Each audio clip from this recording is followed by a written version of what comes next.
For 2 long years, Richard Miller was simply another name on the list of those who had vanished into the Appalachian Mountains. At first, his case seemed no different from countless others. A hunter who failed to return, perhaps caught out by the weather, perhaps injured, far from help. Yet the truth would prove far darker than anyone could have imagined. Beneath the roots of an ancient oak, the forest had been keeping its secret, holding on in silence until nature itself revealed what lay hidden. Richard was 41, a husband and father of 2, and no stranger to the woods of West Virginia. Born and raised in the area, he knew the ridges and hollows as well as any local. Each autumn he would head into the mountains alone, armed with nothing more than his rifle, a map, and a careful plan. He was no reckless thrill seeker. He was meticulous about safety, leaving his wife, Susan, with detailed notes of his route and return time. This was meant to be just another trip, one of many. He kissed his wife goodbye, promised to be home on Monday, and drove away in his pickup truck. Nobody ever saw him alive again. When Richard Miller failed to return home on schedule, his wife Susan tried to calm herself with the thought that delays were not entirely unheard of. Perhaps he had been slowed by the weather, or perhaps he had chosen to spend a final night in the car before making the long drive back.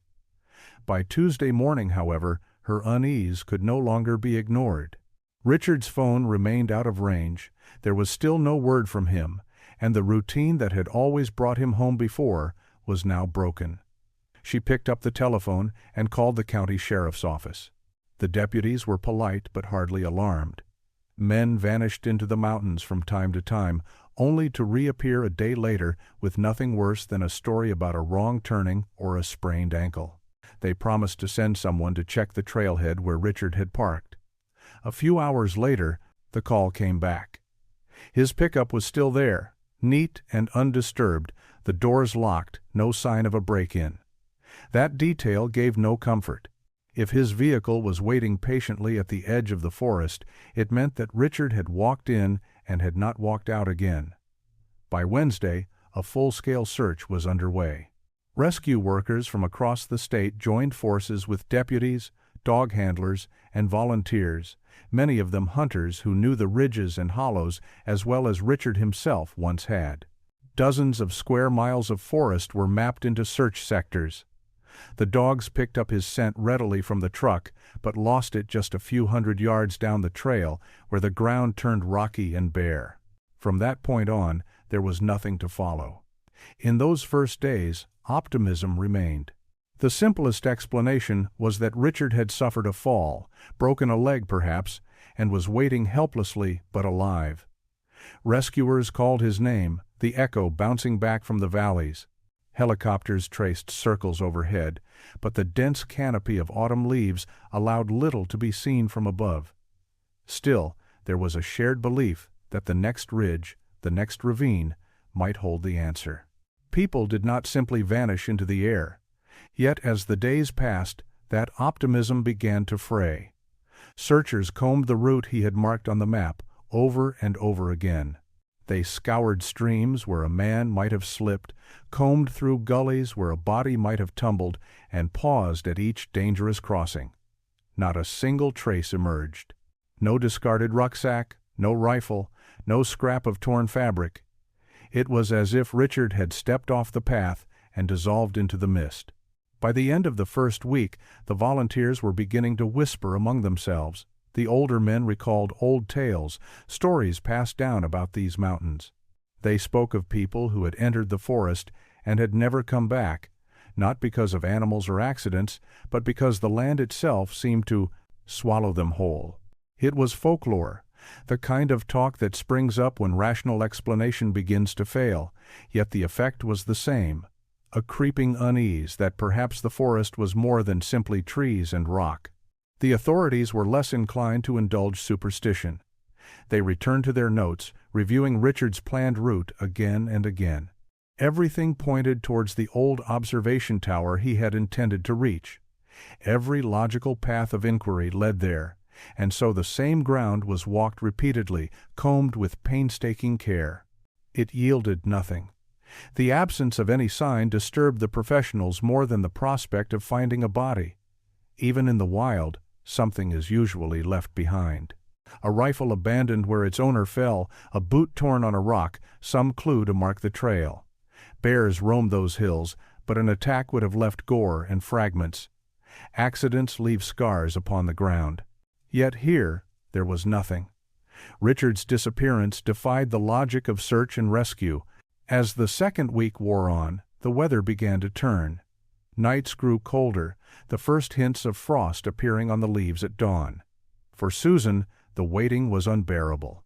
Each day brought men with dogs and radios to her door, and each evening they returned with empty hands.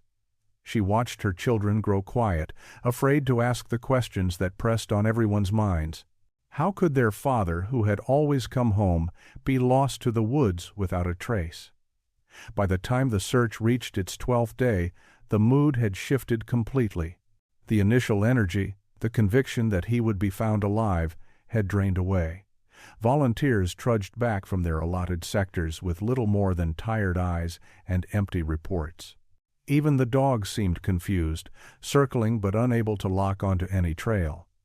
The air of certainty that had launched the rescue had given way to bafflement, and into that vacuum crept the old stories once more. People spoke of the mountains as if they were a living presence, patient and inscrutable. These forests had always carried a reputation for swallowing men whole, hiding secrets in their hollows.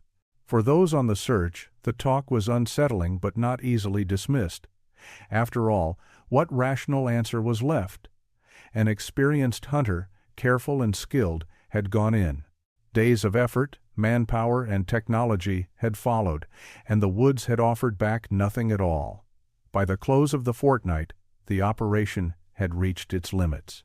Snow threatened, and the official line was that conditions were too harsh to continue. Richard Miller was declared missing under unclear circumstances. The paperwork was neat, the words bureaucratic, but the reality for his family was stark. No body to bury, no evidence to explain, only silence.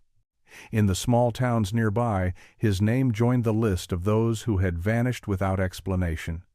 Around dinner tables and in quiet bars, his story was retold, another cautionary tale of the mountains' indifference. For the authorities, it was simply another unresolved case.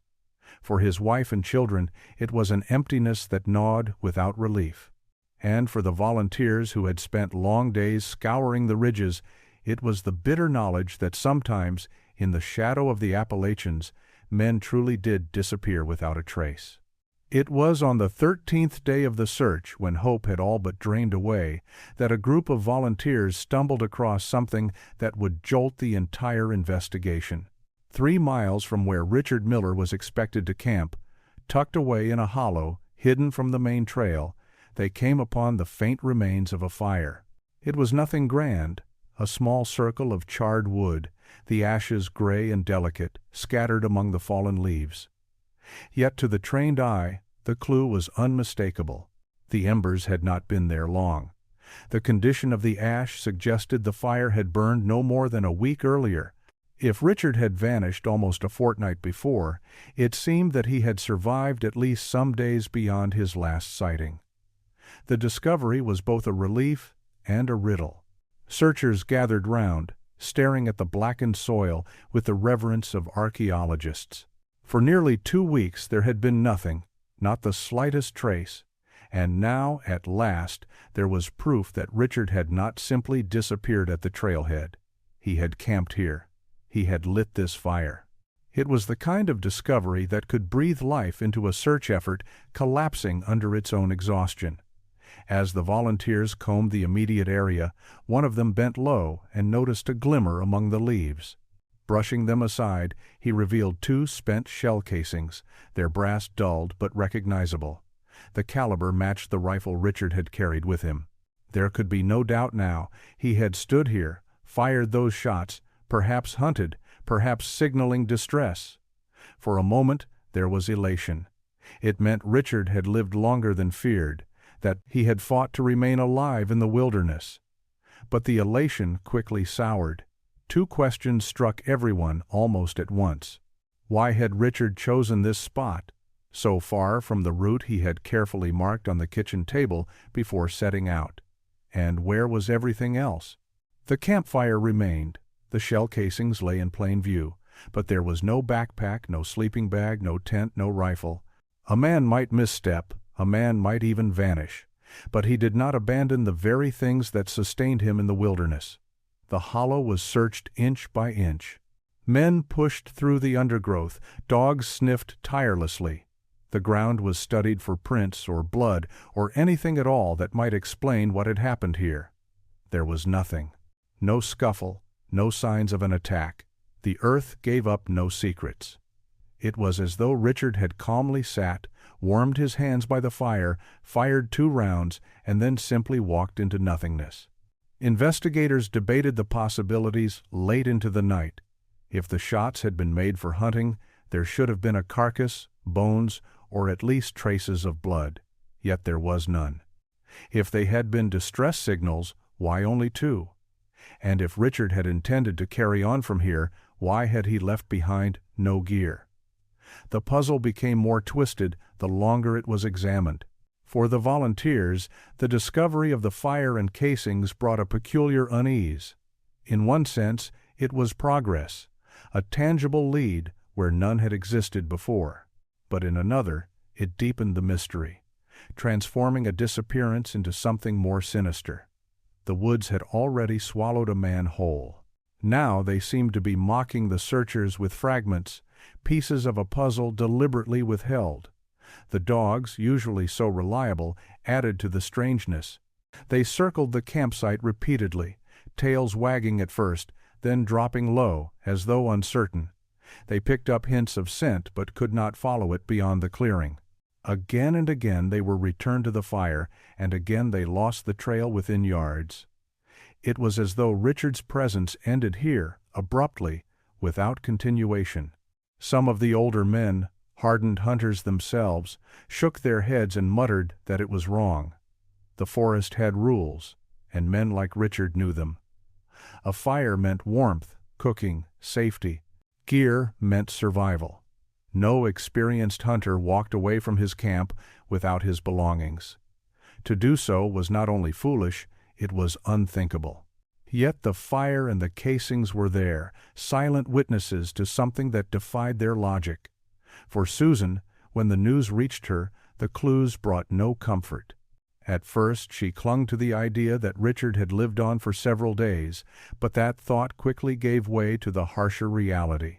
If he had survived long enough to build a fire, then his eventual disappearance became even harder to bear. It was not an accident that had taken him at the very start. Something had happened later, something far more deliberate. The sheriff's office was careful in its statements, but privately the tone shifted. An accident seemed increasingly unlikely. Even a bear attack once considered was dismissed. There was no torn clothing, no blood, no trail of destruction. If Richard had died here, there would be signs. Instead, the hollow remained eerily pristine, save for the fire and the casings. It looked less like a campsite and more like the ghost of one. The search expanded in every direction, but still, nothing came. No footprints, no equipment, no rifle. The forest remained stubbornly mute. For days, the discovery of the campfire gave the effort new energy. But as the results returned empty again and again, frustration crept in. Investigators wondered if the fire had truly been Richard's or if it belonged to some other hunter entirely. Yet the casings told their own tale. They matched his rifle. Whoever had been here, it was him. The weeks wore on, and the cold grew harsher. The hollow became just another waypoint on the maps pinned up in the command post, another circle of uncertainty in a case that refused to resolve. The story passed into the community, fueling rumors that Richard had been led off his path, or that someone had intercepted him in those woods. More fanciful talk suggested that the mountains themselves had a hand in it, swallowing him after allowing him to leave only the faintest trace behind. By the time snow began to fall, the operation was officially suspended. Richard's case was closed as a disappearance under unclear circumstances. But those who had stood at that lonely hollow, could not forget the sight of the fire's remains, or the two casings glinting in the leaves. They were proof that Richard had been there, and proof that he had not simply vanished in the first mile of his journey. Yet they were also proof that something deeply wrong had occurred. A man does not leave his tools, his warmth, his rifle. A man does not erase himself, and so the hollow became a symbol of the case, a place where certainty should have been found, but where only deeper questions remained. 2 years passed. For most people in the surrounding towns, Richard Miller had become another name, another cautionary tale of the mountain's indifference. The family grieved in silence, clinging to the faintest hope that one day some hiker might stumble across a clue. Yet as the months dragged on, the case seemed destined to fade into folklore, an unresolved mystery whispered about in the same breath as other men who had gone into the Appalachians and never returned. Then, in the spring of 2023, nature itself decided the secret had been held long enough. After a week of torrential rain that turned brooks into torrents and softened the very soil beneath the hills, a group of tourists set out on a lesser-known path near Spruce Knob. The air was heavy with the smell of damp earth and leaf mold, the ground treacherous underfoot. As they followed the bed of an old dried stream, they came across a sight that made them pause. Before them lay a giant red oak, a tree that must have stood for centuries, now wrenched from the ground and lying on its side like a toppled monument. Its massive roots jutted into the air, a wall of earth and tangled wood pulled up and exposed by the force of the storm. The tourists stopped to take photographs. The scene was impressive in its own right, a glimpse of nature's power and fragility. But one of them, curious, stepped closer to the upturned soil. As he peered into the dark mass of roots, something caught his eye. It was a patch of faded blue, a scrap of material half buried among the earth and twisted fibers. At first he thought it might be an old piece of tarpaulin, but then he noticed the shape of a strap, the outline of a belt. An uneasy hush fell over the group as they realized what they were looking at. This was no ordinary rubbish washed down by the rains. It was something human. One of them quickly dialed 911. By the time the first patrol officer arrived, the atmosphere had shifted from curiosity to dread. The officer took one look, cordoned off the area, and called in detectives. News traveled fast, and within hours the investigator who had worked on Richard's case 2 years earlier was on his way to the scene. Though he had long given up hope of finding fresh evidence, something in the description of the site made his pulse quicken. The oak, the location near the suspected root, it all seemed too close to be chance. The excavation that followed was painstaking. Forensic teams approached the site as though it were an archaeological dig, fearful that a careless move might destroy the fragile evidence preserved beneath the tree. With brushes, small spades, and infinite care, they worked their way into the hollow that had been hidden underground for years. Slowly, the past revealed itself. First came the corner of a rotted backpack, its fabric stiff but recognizable. Then the remains of a thick hunting jacket emerged, its color long since faded, alongside the fragments of a leather belt. At last, as they brushed away more soil, they uncovered bones. A human skeleton, twisted in an unnatural half-bent posture, lay pressed against the earth as though forced into the cavity before the roots had closed in around it. Small tendrils of root had threaded through ribs and limbs, binding the remains to the soil as the tree grew on. It was clear from the outset that the body had been there for years, hidden while the oak still stood strong. The discovery stunned the investigators. There could be no accident here. The skeleton had not been simply caught beneath a falling tree. It had been placed, concealed with deliberation.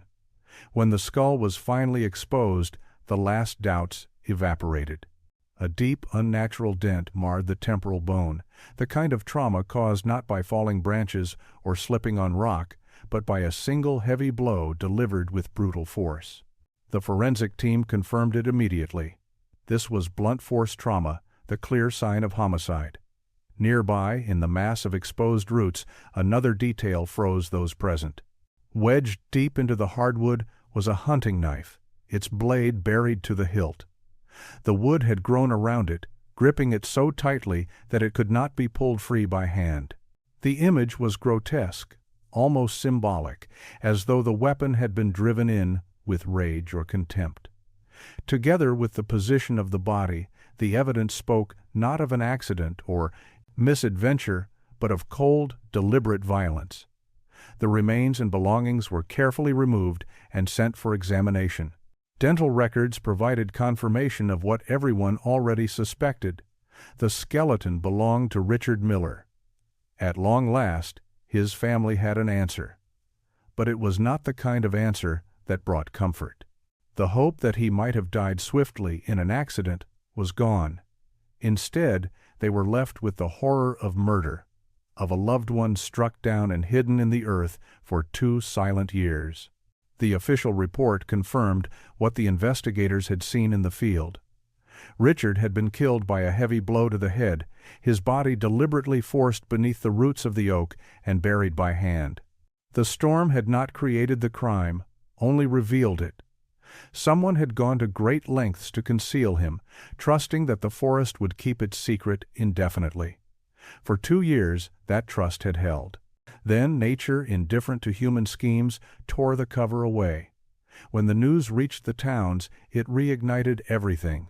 The whispers that Richard had been taken by the mountains were replaced by the grim realization that another human hand had taken him instead. In pubs and kitchens, people speculated who had done it and why. What had become of his missing rifle and other gear? Why had he been forced off his route to this lonely place? The story that had once been a mystery of the wilderness was now a murder case, every detail picked over with fresh urgency. For Susan and the children, the discovery brought a painful kind of closure.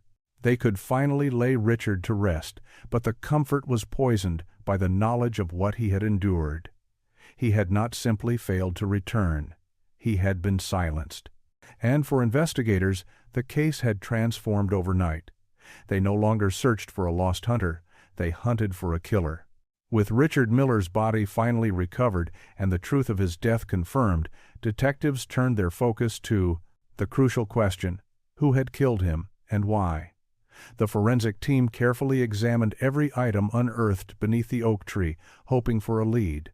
For weeks, the Miller case had seemed like an enigma locked in the silence of the forest, but now science began to peel back the layers of that silence. The breakthrough came not from the bones, but from what remained of Richard's backpack. Though badly decayed, the thick synthetic straps had endured. Protected from the worst effects of moisture, they preserved something invaluable: traces of DNA.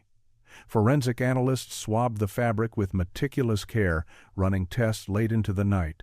What they discovered was conclusive.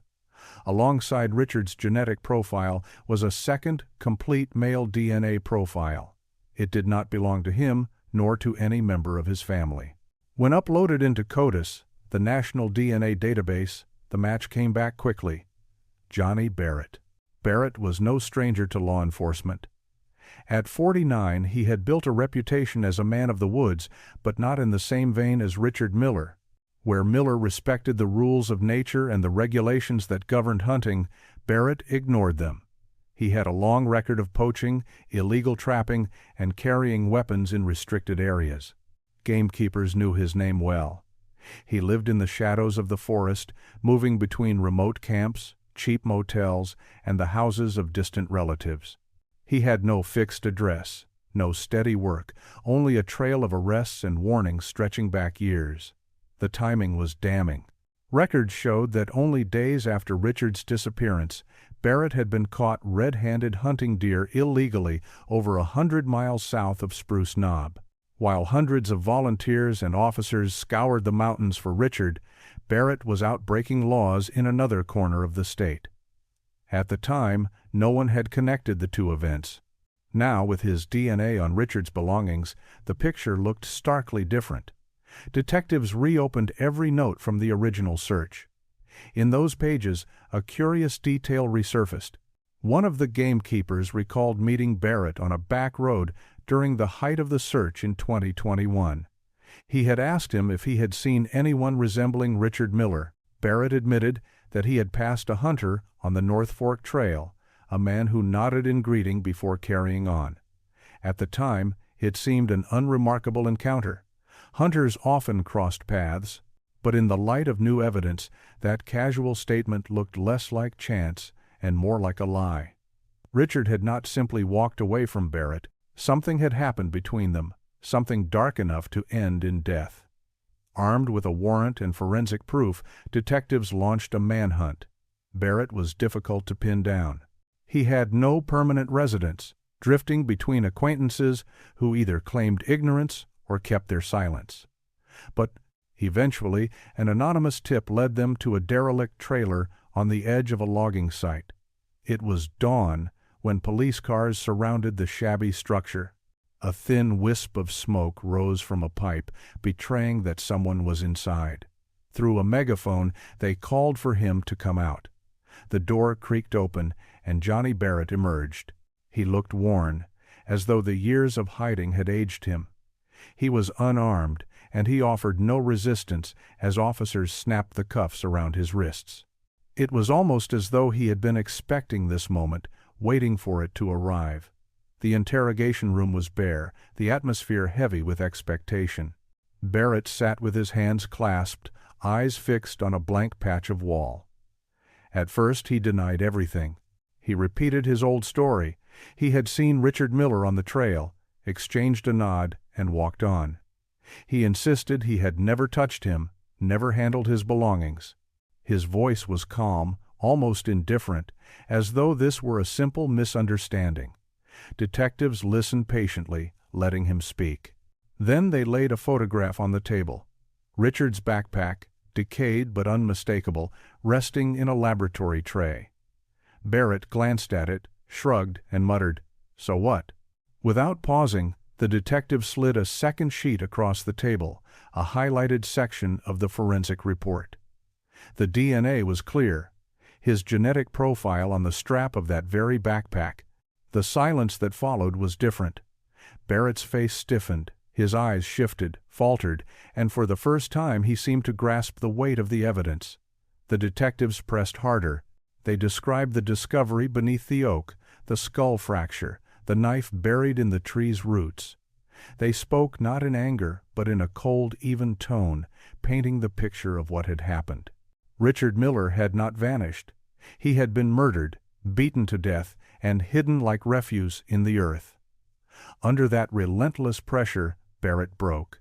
His shoulders sagged, his voice low and uneven. He admitted that his first story was a lie. He had not simply passed Richard Miller, they had clashed. According to Barrett, he had been tracking a deer illegally that day when Richard spotted him.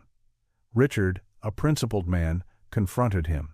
He accused him of disgracing real hunters, threatened to report him, and, Barrett claimed, tried to take his rifle. Words escalated, tempers flared. In Barrett's version, it was Richard who provoked him, Richard who grabbed at his belongings. Then, Barrett said, he lost control.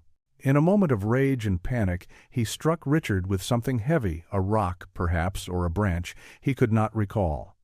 One blow, and suddenly Richard lay still. Realizing what he had done, Barrett panicked. He dragged the body off the trail, wandering aimlessly before spotting the giant oak. The hollow beneath its roots offered a grim solution. He forced Richard's body into the cavity, covered it with soil and stones, and concealed it beneath the living tree. He later dismantled Richard's rifle and threw the pieces into a swamp, burning what remained of his belongings to erase the trail. Yet, even as he confessed, Barrett was careful. He painted himself not as a murderer but as a victim of circumstance, a man trapped in a situation spiraling beyond his control. He claimed he had never meant to kill Richard, that it was a single reckless strike in the heat of an argument. But the evidence told a different story. The position of the body, hidden with precision beneath the roots, spoke of calculation, not panic. The dent in the skull revealed the ferocity of the blow. The knife lodged deep in the oak suggested an act of fury that went far beyond mere accident. Barrett had admitted enough to tie himself irrevocably to the crime. He was charged with second-degree murder and placed in custody, awaiting trial. For Richard's family, there was finally a name, a face, and a measure of justice in sight. Yet the manner of the confession left lingering doubts. Was this truly a fight gone wrong, or had it been something far colder, the act of a man who knew how to stalk, strike, and cover his tracks in the wilderness? 3 weeks after Johnny Barrett's arrest, when the long wait for justice seemed finally within reach, the story took one last cruel twist. During the morning rounds at the county jail, a guard found Barrett collapsed in his cell. Efforts to revive him failed. The coroner's report cited a massive heart attack. At 49 years old, Barrett was dead before he had ever stood trial. For Richard Miller's family, it was an ending as bitter as it was abrupt. They had answers at last, but not justice. The man who admitted to killing their husband, father, and friend would never face a jury, never hear a verdict read aloud, never serve a sentence. The official case was closed, but closure proved elusive. The forest had kept its secret for 2 years, and when it finally revealed the truth, it was only partial. Richard's body had been found, his killer identified, and yet the story still left space for unease. Was Barrett's account of a sudden quarrel that spiraled out of control the whole truth, or was it the carefully chosen tale of a man desperate to soften his guilt? The evidence, the deliberate concealment of the body, the blow with overwhelming force, the knife lodged deep into the oak, suggested something more than panic. But with Barrett gone, those questions will never be answered. For the people of West Virginia, Richard Miller's fate became another cautionary story whispered around campfires, a reminder of how quickly the wilderness can change from sanctuary to stage for violence. And for his family, it marked the end of a long, agonizing wait, a resolution tainted by the knowledge that justice slipped away in a locked cell. Stories like this stay with us because they blend mystery, tragedy, and the raw unpredictability of human nature. If this case gripped you as it did me, consider subscribing for more investigations into true crime and the secrets nature keeps hidden. Share your thoughts and theories in the comments. Was Barrett telling the truth or hiding something darker? The conversation doesn't end here.